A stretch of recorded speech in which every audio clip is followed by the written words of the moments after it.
যুগে এআইকে নিয়ে খেলা না করলে কি হয় বলেন?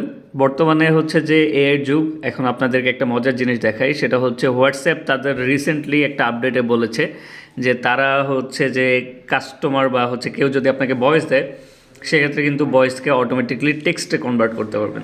তো আমরা হোয়াটসফ্লাই যে কাজটা করেছি, যারা হোয়াটসঅ্যাপ এপিআই ব্যবহার করেন তাদের জন্য আমরা যে ফিচারটা আনছি, সেটা হচ্ছে যে কাস্টমার আপনাকে মেসেজ করলে, ভয়েস মেসেজ করলে আপনি কিন্তু সরাসরি আপনার এপিআই এর মাধ্যমে, অর্থাৎ চ্যাট জিপিটির মাধ্যমে এটাকে কনভার্ট করতে পারবেন। যেমন আমি যদি আপনাদেরকে ভয়েসটা শোনাই ফার্স্টে। যেমন এটা আমি অ্যাড চালাচ্ছি, এর মধ্যে দেখা যাচ্ছে আমার অ্যাড চলতেছে ঠিকই, কিন্তু আমার অ্যাডের মধ্যে আবার ওই যে নিচে আবার আরেকজনের স্পন্সর দেখা যাচ্ছে, দেখছেন? সো বেসিক্যালি দেখেন, ওনার হচ্ছে যে যে ভয়েসটা বললো সেটাকে যদি আমি কনভার্ট করি টেক্সটে, দেখেন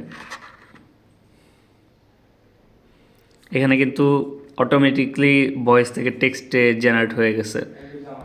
সো এই ফিচারটা কেমন লাগছে আপনাদের, কমেন্টে অবশ্যই জানাবেন।